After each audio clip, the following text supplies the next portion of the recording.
आज 19 जुलाई 2026 भागलपुर और आसपास से सनसनीखेज 25 खबर फटाफट अंदाज में। नवगछिया में नाव वाली शादी, बाढ़ के पानी के बीच दूल्हा नाव पर बारात लेकर पहुंचा। पानी के बीच बने मड़बे में 7 फेरे लेकर रच दिया इतिहास। वीडियो सोशल मीडिया पर वायरल। बांका में सोने की खदान के संकेत। कटोरिया के पर्वतीय इलाके में भू वैज्ञानिकों को मिले भारी मात्रा में स्वर्ण अयस्क होने के संकेत। इलाके की सुरक्षा बढ़ाई गई। 5 फीट की लौकी देखने उमड़ी भीड़। नाथनगर के एक किसान ने जैविक खेती से उगाई 5 फीट लंबी लौकी। देखने के लिए दूर दूर से आ रहे हैं लोग। विक्रमशिला में मिली दुर्लभ पंडुलिपि। खुदाई के दौरान प्राचीन विश्वविद्यालय क्षेत्र से ताड़ के पत्तों पर लिखी 800 साल पुरानी पंडुलिपियां बरामद। कबाड़ से बना दी फ्लाइंग कार। सबौर के एक ITI छात्र ने पुरानी बाइक और कबाड़ के सामान से बनाई हवा में 5 फीट ऊपर उड़ने वाली कार। अगवानी सुल्तानगंज महासेतु अपडेट। महासेतु के नए स्पैन का काम पूरा। प्रशासन का दावा, इसी साल के अंत तक गाड़ियां दौड़ने लगेगी।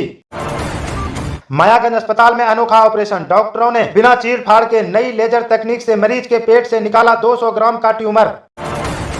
जाली नोटों की मिनी फैक्ट्री ध्वस्त। नवगछिया पुलिस ने छापेमारी कर नकली नोट छापने वाले गिरोह को पकड़ा। लाखों की जाली नोट और प्रिंटर जब्त।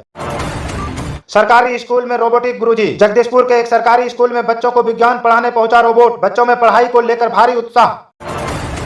भागलपुर का लाल चमका इसरो में। मायागंज के रहने वाले युवा वैज्ञानिक अमन का चयन इसरो के आगामी स्पेस मिशन के लिए हुआ। जिले में जश्न। सैंडिस कंपाउंड में मिला खजाना। सुबह की सैर पर निकले लोगों को मिला लावारिस बैग। पुलिस ने खोला तो निकले ब्रिटिश काल के पुराने सिक्के। तिलकामांझी यूनिवर्सिटी का कमाल। TMBU की छात्रों ने बनाया बिना इंटरनेट काम करने वाला महिला सुरक्षा ऐप। पैनिक बटन दबाते ही पुलिस को जाएगा लोकेशन। 75 साल के बुजुर्ग ने पास की परीक्षा। सुल्तानगंज के रहने वाले 75 वर्षीय दादाजी ने पोते के साथ लाव की प्रवेश परीक्षा पास की। बोले पढ़ने की कोई उम्र नहीं होती। गंगा में तैरता हुआ फ्लोटिंग रेस्टोरेंट। भागलपुर के बरारी घाट पर शुरू हुआ बिहार का पहला तैरता हुआ रेस्टोरेंट। गंगा की लहरों पर डिनर करने के लिए युवाओं में भारी क्रेज। बांका के ओढ़नी डैम में स्कूबा ड्राइविंग। अब गोवा जाने की जरूरत नहीं। बांका के ओढ़नी डैम में आज से स्कूबा ड्राइविंग और वाटर स्पोर्ट की शुरुआत। पहले ही दिन उमड़ी भारी भीड़। TMBU में AI professor. Tilkamanjhi Bhagalpur university में अब कुछ कठिन विषयों का एक्स्ट्रा क्लास लेने के लिए आर्टिफिशियल इंटेलिजेंस AI वाले वर्चुअल प्रोफेसर को तैनात किया गया। कांवरियों के लिए स्मार्ट कांवर। सुल्तानगंज में इस बार देवघर जाने वाले कांवरियों के लिए खास कांवर लॉन्च की गई, जिसमें GPS, फॉग लाइट और मोबाइल चार्जिंग पॉइंट इनबिल्ट है।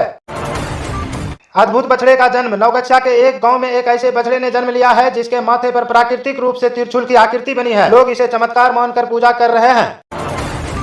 भागलपुर पटना रूट पर इलेक्ट्रिक बुलेट बस। इस रूट पर आज से अत्याधुनिक फुल्ली ऑटोमेटिक इलेक्ट्रिक बसों का परिचालन शुरू। महज कुछ घंटों में तय होगा सफर। किराया भी बेहद कम।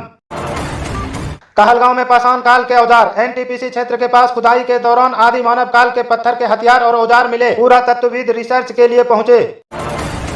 12वीं का छात्र निकला नकली CBI डायरेक्टर। भागलपुर में बड़े बड़े कारोबारियों को डिजिटल अरेस्ट की धमकी देकर करोड़ों ठगने वाले 18 साल की शातिर छात्र को पुलिस ने दबोचा। नन्ही बेटियां का वर्ल्ड रिकॉर्ड। पीरपैंती की 12 साल की तन्वी ने बिना रुके लगातार 4 घंटे में पूरी श्रीमद् भगवद गीता के 700 श्लोक सुनाकर विश्व रिकॉर्ड बना दिया। मुंगेर के जंगलों में गुप्त तहखाना। भीम बांध के जंगलों में एक पुराने जमींदार के खंडहर में मिला गुप्त तहखाना। भीतर भारी मात्रा में प्राचीन तलवारें और बंदूकें बरामद। आसमान से गिरे गुलाबी ओले। भागलपुर के कुछ इलाकों में दोपहर बाद हुई तेज बारिश के दौरान हल्के गुलाबी रंग के बर्फ के टुकड़े ओले गिरे। लोग इस दुर्लभ खगोलीय घटना से हैरान है। नवगछिया का लाल IPL में। नवगछिया के एक छोटे से गांव के तेज गेंदबाज का चयन IPL 2027 के ऑक्स पूल के लिए हुआ। पूरे इलाके में आतिशबाजी और जश्न।